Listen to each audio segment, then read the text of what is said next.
मैं तुझे बोल रहा हूँ रेखा के इधर पैर मत रख देना, सच में भस्म हो जाएगा लड़के। तुझे तेरी जिंदगी का पता नहीं चलेगा क्या हुआ क्या नहीं। ये गयो, मर गयो। सांस फूल रही है, मेरी शरीर फटे जा रहा है मेरो। मम्मी बचाओ बचाओ बाबा बचाओ मोको। गयो। बॉस क्या बात हो गई है? सुबह सुबह इतना मुंह उदास क्यों कर रखा है आपने? बताओ बॉस क्या बात हो गई है? मैं अपने मालिक को मेरी आंखों के सामने ऐसे उदास नहीं देख सकता हूँ। गंजे अगर तू मेरी इतनी ही फिक्र करता है ना, तो आज तेरे मालिक के दोनों जेबों में पैसा ही पैसा होना चाहिए था। ये तेरी चांद की तरह बिल्कुल खाली ना होती। बॉस आपने ये बहुत गलत बात कह दी मोते। बॉस अब इसके अंदर मैं क्या कर सकूं, आप ही बताओ। मैं जहाँ पे भी जाऊं वहां पे वो बारूद और मस्टुंडे दोनों आ जाए, मेरा प्लान सारा का सारा चौपट कर दे। अब कल ही मेरे हाथ 2 लाख का सामान लगा था, पर सास की दोनों वहां से जा रहे थे, दोनों ने मेरी गांड पे इतना फट्टा बजाया, इतना फट्टा बजाया बॉस, क्या बताऊं मैं आपको। कह तो तू सही रहा है गंजे। सास की जहाँ पे भी चोरी करन जाएंगे, पता नहीं मादर चौधो को कैसे पता चल जाए कि हम यहाँ पे चोरी कर रहे हैं, और फिर वो वहीं पे आ जाए। ऐसे लगता है जैसे कोई जादू हो गया, जादू। अगर मैं आपको मेरे दिल का गुस्सा बताऊं ना बॉस, तो आप भी हैरान हो जाएंगे। मेरा ऐसा मन करे कि बारूद और मुस्टुंडे दोनों को घोड़ा बना के उनकी गांड पे ऐसी टुंटनी रगड़ू, ऐसी टुंटनी रगड़ू कि सास की मेरी टुंटनी का टैटू बन जाए उनकी गांड पे। तेरी टुंटनी खड़ी भी होवे। बॉस कैसी बातें कर रहे हो आप? मोको तो शर्म सी आ रही है ऐसी बातें करते हुए। पर बॉस अगर सही बताऊं ना, मेरे सामने अगर कोई माल पटाखा बैठी होती, तो सास की उसकी चुम्मी लेके टुंटनी ऐसे खड़ी हो जाती जैसे वो टिल्लू टिल्लू टावर खड़ो है ना, वैसे वैसे खड़ी हो जाती। हाँ, तेरी बात ना सुन के तो यो पक्का पता चल गया कि तेरी टुंटनी ना खड़ी होवे। मादर चौध टिल्लू टावर ना, वो आईफिल टावर होवे। बॉस वो आईफिल आईफिल टावर तो अंग्रेजन को है ना, तो अंग्रेजन की तो टुंटनी भी गोरी होवे, तो अपने अपने तो टिल्लू टावर होवे, तभी तभी तो अपनी टुंटनी इतनी काली होवे। बस कर गंजे, तेरे बहुत ज्यादा हो रहा है। या टुंटने की बात न करके तेरे पेट भर जाएगो, पर मेरे पेट ना भरेगो। मोको तो एक कदम आगे की सोचनी पड़े। अगर कल पैसा ना कमाया तो परसों क्या खाऊंगा, और परसों पैसा ना कमाया तो उससे अगले दिन क्या खाऊंगा मैं? तेरे भरोसे तो मेरे को लोड़ा मिलेगा सिर्फ। अब मुझे ही जिंदगी के बारे में कुछ सोचना पड़ेगा। तेरे साथ रह के मैं गरीबों में सबसे अमीर हो गया हूँ। हाँ, मुंह देख सास के ने कितना बड़ा खोल रखो है, जैसे 3-4 लोड़ा इकट्ठा लगो मुंह में। बहुत ज्यादा बेइज्जती कर दी आज बॉस ने। इतनी बेइज्जती आज तक मेरी कभी किसी ने ना की जितनी आज बॉस ने करी है। इतना नीचा देखना पड़ा है आज मुझे, इतना नीचा देखना पड़ा है कि मैं खुद की नजरों में इतना गिर चुका हूँ कि मुंह को ना लग रहा कि मैं कभी 7 जन्म में भी ऊपर हो पाऊंगा। गंजे, मेरे दिमाग में एक आइडिया आया है। तेरे लिए काम है, तू काम करेगा और पैसा मैं कमाऊंगा, और उस पैसे से आधा पैसा तुझे मिलेगा और आधा मैं रखूंगा। बता तुझे मंजूर है या नहीं? ऐसा कौन सा काम है जो मैं करूंगा तुम ना करोगे, और तुम पैसा कमाओगे पर मैं पैसा ना कमाऊंगा? अरे गंजे तू टेंशन क्यों ले रहा है? तू मेरे अंडर काम करेगा, और तेरे लिए ग्राहक भी मैं ढूंढूंगा, और तेरे लिए पैसा भी मैं बनाऊंगा। बस तुझे तो सिर्फ काम करना है। ऐसा कौन सा काम है जो ग्राहक मेरे पास आके चलेगा और काम मैं करूंगा उसको? बॉस आपको पता है इतना पढ़ो लिखो तो मैं हूं ना, पर पहले काम तो बता दो मेरे को, कहाँ करना है कहाँ ना करना। काम बहुत अच्छा है गंजे, बहुत अच्छा है। तेरी चांद पे भी तेल लगागो, और तेरी गांड के छेद में भी तेल लगागो। या बहुत गलत बात है बॉस, मोता ना होगा यो काम, और ना मैं कभी ऐसा काम करूंगा। मैं कोई गंडमरा थोड़ा ना हूँ। हाँ मुझे भी पता है गंजे, तू गंडमरा नहीं है, पर अब से तू गंडमरा बनेगा। अगर तेरे पेट में भूख लगती है और तुझे पैसा कमाना है, तो तुझे गंडमरा बनना पड़ेगा गंजे। पर यो करना कोई जरूरी थोड़ा है बॉस। अब आप ही बताओ कि सारी दुनिया पैसों कमावे, तो सारी दुनिया कोई गंडमरी थोड़ना है। अब आप ही देखो मालिक, कोई बिजनेसमैन बन रहा है, कोई सब्जी की रेडी लगा रहा है, और कोई चप्पल जूतन की दुकान खोल के बैठो है, कोई मिठाई की दुकान लगा के बैठो है, कोई सास की चाय बना रहा है, कोई कुछ कर रहा है, कोई कुछ कर रहा है। अब हर कोई गांड थोड़ना दे रहा है बॉस, हर कोई पैसे कमाए जा रहा है। आज बाजार के अंदर इतने काम है कि पैसे की कोई कमी ना है, बस करने वाले में हिम्मत होनी चाहिए। अब आप ही देखो कि अगर हमको जीरो रुपया से अगर काम करना है ना, तो हमको बनना पड़ा बाबा। यो बाबा है ना, यो सबसे बड़ो पैसों कमा रहे हैं। अरे वाह गंजे, का स्कीम बताई है तेने। आज तक कभी सास की मेरे दिमाग में ये बात ना आई कि मैं भी बाबा बन के पैसों कमा सकूं, मैं भी अंधाधुंध पैसा कमा सकूं। अगर बंगलो करना है खड़ा, तो बाबा बनना पड़ेगा सबसे बड़ा। वाह मेरे शेर, का बात है। क्या हो गया, ऐसे कैसे मुस्काए जा रहे हो? अभी कुछ देर पहले तो तुम्हारा मुंह उतरा पड़ा था, अब ऐसे हो गया जैसे पता नहीं काई मिल गए हो। तूने बहुत अच्छी तरकीब बताई है गंजे, तेरे सर के ऊपर बाल ना होने का कुछ तो फायदा है रे। अब मैं बाबा बनूंगा और तू तू मेरा चेला बनेगा और हम दुनिया को लूटेंगे, पूरी गंदी तरह से लूटेंगे और किसी को भी नहीं छोड़ना है। अब देख मैं कैसे पैसा कमाता हूँ और जो भी मेरे पास आएगा ना, झूठ मूठ का कुछ भी बोल दूंगा और फिर उससे 1-2 लाख रुपया ले लूंगा इलाज करवाई का। वो तो बात ठीक है बॉस, पर करोगे कहा? ऐसे कैसे बाबा बन जाओगे? बिना ज्ञान बुद्धि के ऐसे बाबा ना बना जाता। तुमको नेक भी ज्ञान ना है क्या? तुम हाथ की रेखा देख सकते हो या तुम माथे की लकीर पढ़ सकते हो? ऐसे बाबा ना बना जाता। थोड़ा बहुत ज्ञान भी होना चाहिए, तुक्का भेड़ने से बाबा ना बनते। वो बातें बात की है गंजे, किसका हाथ पढ़ना है, किसकी माथे की लकीरें पढ़नी है। पर तू मेरे पास में खड़ा रही हो और मैं जैसा तुझे बोलूंगा तू वैसा करता रही हो। फिर देख सास की कैसे कोई लाख रुपया ना देके जाएगा। एक आदमी लाख रुपया जरूर पक्का देके जाएगा। कोई आ रहा है गंजे? जैसा मैंने तुझे बोला था वैसे ही करना है तुझे, ठीक है? हाँ बच्चे बता, क्या दुख है तेरी जिंदगी में? मुझे तेरी शक्ल देखते ही पता लग गया है कि तेरी जिंदगी में कोई ना कोई दुख है। बता कैसे आना हुआ? बिना बात के दिमाग ना खराब कर मेरा। हाँ सही बता रहा मैं तुमको, बिना बात के दिमाग ना खराब कर। कैसे आना हुआ ना कैसे आना हुआ, तेरी जिंदगी कोई खराब चल रही है? कोई जिंदगी खराब ना चल रही मेरी। सामने तो साइड हो जाए, सही बता रहा तुमको। यो रास्ता मेरी घर की तरफ जावे। 1 मिनट पहले यहाँ तक गया था मैं, बस 10 मिनट बाद यहाँ पे आ रहा हूँ। इतनी देर में यहाँ पे बाबा बन के खड़े हो गए दोनों के दोनों। बाबा बनना को शौक हो रहा है सहनसा को। पहले मोको यह बात बता, यहाँ पे किससे पूछ के डेरा डाला है तुमने? लड़के जुबान संभाल के बात कर, तुझे ये भी नहीं पता तू किसके सामने बात कर रहा है? इतनी ऊंची आवाज में तेरी इतनी हिम्मत? तू आज का जन्मा हुआ लड़का है, पर ये बाबा जब से है, जब से ये धरती बनी है। और बाबा अभी ध्यान अवस्था में है। अगर बाबा का ध्यान भंग हो गया ना तो तीसरी आंख खुलने में समय नहीं लगेगा, यहीं पे भस्म हो जाएगा भस्म। हाँ ठीक है बाबा जी, गलती होगी मोते। पर मैं तो बस यह बात कह रहा था कि ये रास्ता मेरे घर की तरफ जा रहा है, तो मैं घर की तरफ जा रहा बस। रुक जा लड़के, वरना अनर्थ हो जाएगा बहुत बड़ा। ये लाल रंग की रेखा देख रहे तू? अगर तूने इसके ऊपर गलती से पैर भी रख दिया होता ना तो तेरे साथ साथ तेरा परिवार भी भस्म हो जाता। बाबा के अंदर इतनी शक्ति है कि तेरे साथ साथ तेरा खानदान भी उड़ जाता। वो तो शुक्र है कि तूने उसके ऊपर पैर नहीं रखा। बाबा ने ये लाइन इसलिए बनाई है ताकि बाबा की ध्यान को कोई तोड़ ना सके, समझ रहा है तू? अब किसी और रास्ते से तुझे घर जाना पड़ेगा लड़के। हाँ ठीक है बाबा जी, मैं कहीं और रास्ते से चला जाऊंगा। डर गए हो मादर चौथ, सच में बाबा समझ बैठो मुंह को। पता नहीं कैसे कैसे लोग रहते हैं यहाँ पे, बाबा को बिल्कुल मजाक बना के रख रखा है। ये ना पता इनको कि बाबा क्या चीज है क्या नहीं। बस मेरी बात को ध्यान से सुनो, ऐसे हमारा काम नहीं बनेगा। ऐसे तो हमारे पास एक भी ग्राहक नहीं आ रहा है, बल्कि उल्टे के उल्टे जवाब किए जा रहे हैं। जब तू लोगों के साथ बहस कर रहा था ना गंजे, तब मैंने अपना ध्यान लगाया और फिर मैंने ध्यान लगाया कि हमारा काम क्यों नहीं चल रहा है, क्योंकि अभी तक हम फेमस नहीं हुए हैं ना, तभी हमारे पास ग्राहक नहीं आ रहे हैं। तू एक काम कर, तू मेरा वीडियो बना और वीडियो बना के सोशल मीडिया पे डाल। जब हम फेमस हो जाएंगे ना तब लोग आएंगे हमारे पास। और सोशल मीडिया पे वीडियो डालने का कोई पैसा नहीं लगता है। जल्दी से मेरी वीडियो डाल और फिर टीवी पे और फिर फोन पे जब लोग देखेंगे ना तब लोग दौड़े आएंगे हमारे पास। तो क्या ये काम कर जाएगी बॉस? आपको क्या लगता है ऐसे हम फेमस हो जाएंगे? हाँ करेगी क्यों नहीं। वीडियो में जब आदमी नंगा होके फेमस हो सकता है तो हम बाबा बन के फेमस नहीं हो सकते हैं क्या? किसी भी तरह की कोई भी दिक्कत हो तो फिक्र मत कीजिए, हड्डी वाले बाबा के पास आइए और मुफ्त में इलाज करवाइए। हड्डी वाले बाबा जिनका आत्मा का परमात्मा से सीधा लिंक है, आपकी परमात्मा से सीधी बात हो जाएगी, ऐसे ही समझिए। हड्डी वाले बाबा, घर के अंदर क्लेश हो, काम नहीं चल रहा हो, या फिर व्यापार में घाटा हो, बीवी और आदमी के अंदर बात नहीं बन रही हो, या फिर कोई भी किसी भी तरह की समस्या हो, हड्डी वाले बाबा के पास आइए और अपनी समस्या का समाधान लेकर जाइए। आप जैसे ही बाबा के सामने आएंगे तब आपको ये अनुभव होगा कि आप किसी शक्ति से बात कर रहे हैं, ऐसी शक्ति जिससे आपके काम बनने वाले हैं। बाबा से बात करने के बाद आपको ये बिल्कुल भी चिंता नहीं होगी कि आपके काम बनेंगे या नहीं बनेंगे। आपके काम हवाई जहाज से भी तेज रफ्तार में बनेंगे। आइए और बाबा से समाधान लेकर जाइए। हो सकता है बारूद के पापा के ऊपर किसी बुरी शक्ति का साया पड़ गया है, तभी बारूद के पापा का काम नहीं चल रहा। इन बाबा से मिलके जरूर पूछूंगी मैं। लगता है बॉस आपका आइडिया काम कर गया। सामने से बहुत तगड़ी भीड़ आ रही है। बॉस चालू हो जाइए। हड्डी वाले बाबा की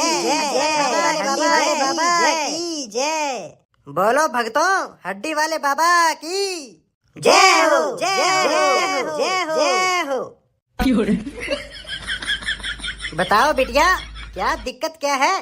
किस चीज का समाधान करवाना है तुम्हें हड्डी वाले बाबा से? बाबा मैं बहुत ज्यादा दुखी हो चुकी हूँ।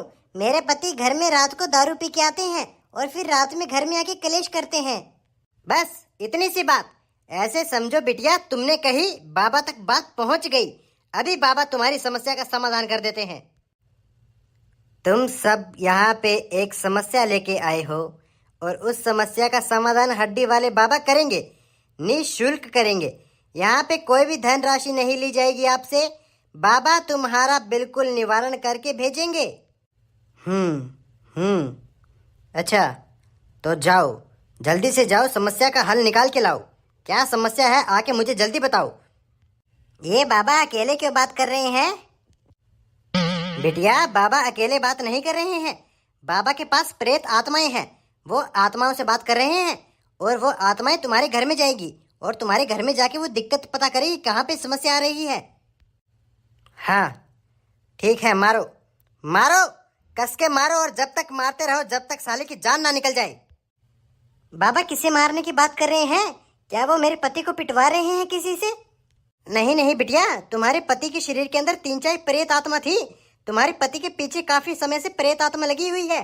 तब बाबा ने अपनी शक्तिशाली आत्माओं को भेजा था और फिर उन प्रेत आत्माओं को पीट पीट के तुम्हारे पति के शरीर से बाहर निकाल दिया। तुम्हारी समस्या का समाधान हो चुका है।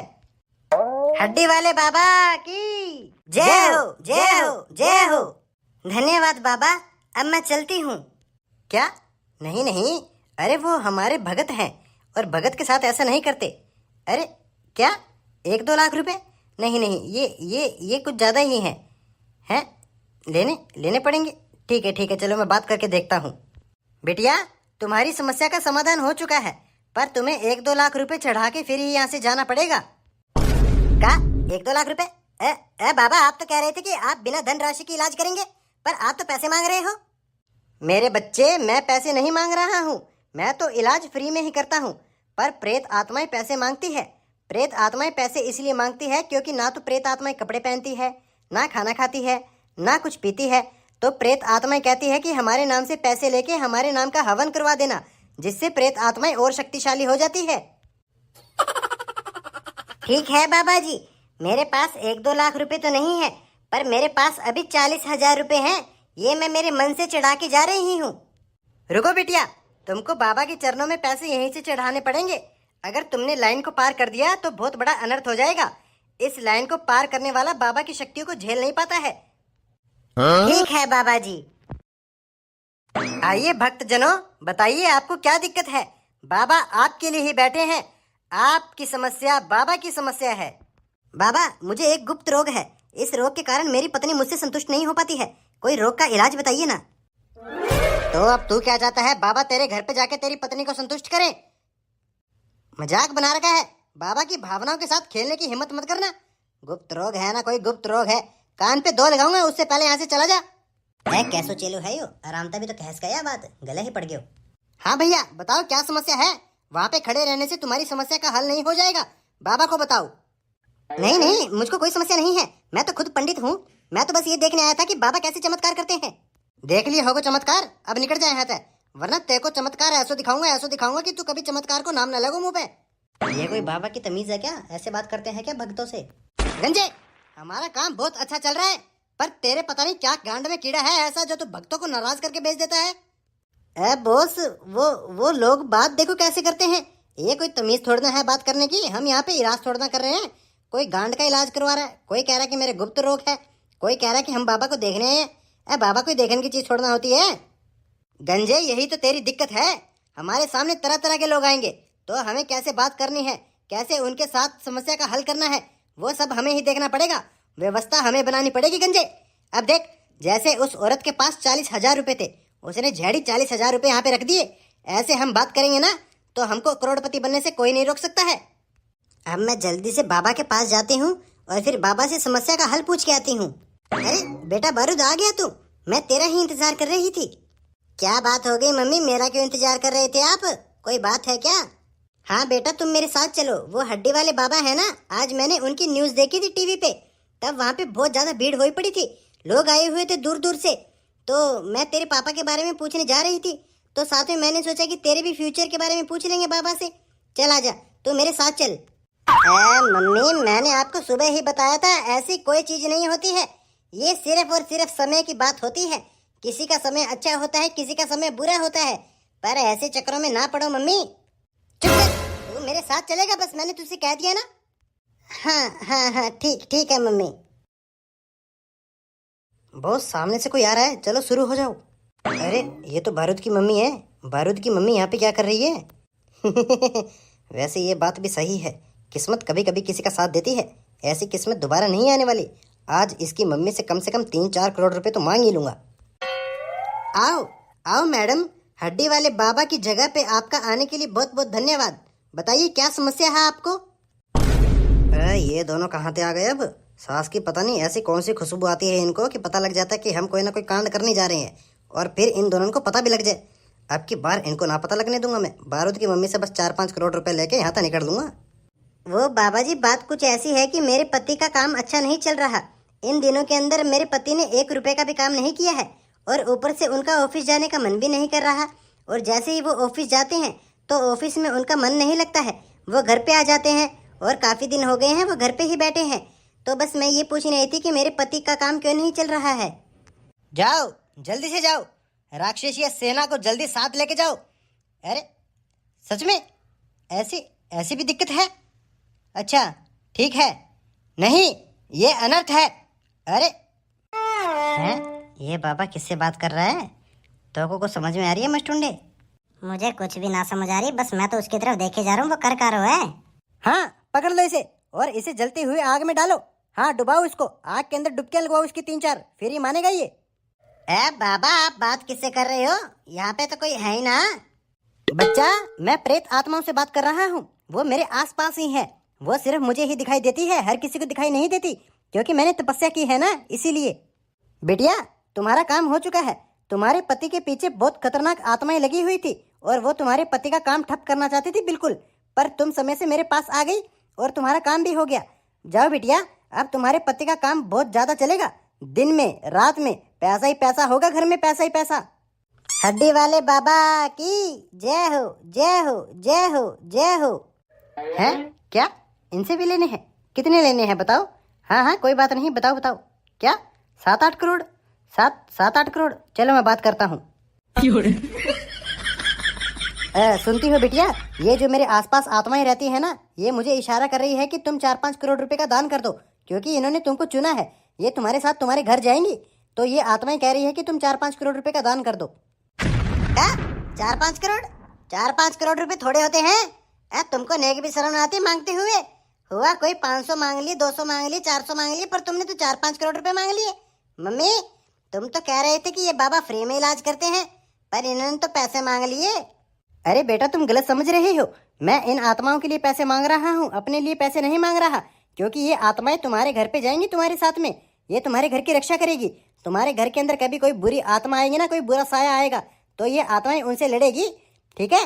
क्योंकि देखो आत्माएं ना तो कुछ खाती है, ना पीती है, और ना तो ये कपड़े पहनती है, तो इसीलिए मैं इनके नाम का हवन करवाऊंगा। हवन करवाने से आत्माएं शक्तिशाली होती है। निकल गई पैसों की गट्टी, निकल गई बारूद की मम्मी के हाथन में। अब ये 4-5 करोड़ रुपए लेके ऐसे फरार हो जाऊंगा कि इस शहर के अंदर कभी कोई हड्डी बाबा आया ही नहीं था। मम्मी ये पैसे मैं दे दूं बाबा को? मेरे हाथों से भी अच्छे कर्म हो जाएंगे। हाँ हाँ ले बेटा तू दे दे। रुक जा लड़के, अगर तूने इस रेखा के इधर पैर रख दिया तो तू भस्म हो जाएगा, क्योंकि बाबा की इतनी सारी शक्तियां हैं यहाँ पे। अगर तूने इस तरफ पैर रखा तो वो शक्तियां तुझे भस्म कर देगी। अगर तुझे कोई दान पुण्य करना है तो रेखा के उधर खड़े होके कर। तो फिर मुझे यह बात बताओ, तुम भी तो वहां पे खड़े हो, तो तुम क्यों ना हुए भस्म? वो मैं तो बाबा का चेला हूं ना, इसीलिए मैं भस्म नहीं हो रहा, क्योंकि मैंने बाबा के साथ रह के तपस्या की है, इसलिए मैं बाबा का चेला हूं, तो मेरे ऊपर कोई शक्तियां काम नहीं करती बाबा की। तो फिर मैं भी बाबा का चेला हूं। अब मैं इस रेखा के पार इधर पैर रख के फिर ही दान दूंगा। मैं तुझे बोल रहा हूँ रेखा के इधर पैर मत रख देना, सच में भस्म हो जाएगा लड़के। तुझे तेरी जिंदगी का पता नहीं चलेगा क्या हुआ क्या नहीं। ये गयो, मर गयो। सांस फूल रही है मेरी, शरीर फटे जा रहा है मेरा। मम्मी बचाओ बचाओ बाबा, बचाओ मोको। गयो। भाग गंजे, जान बचानी है तो भाग। भग गए दोनों के दोनों। ए मम्मी, मैंने आपसे पहले ही कहा था वो कोई बाबा बूबा ना है, वो चोर है दोनों के दोनों। मादर चौधों ने लूटने का काम कर रखा है बस लोगों को।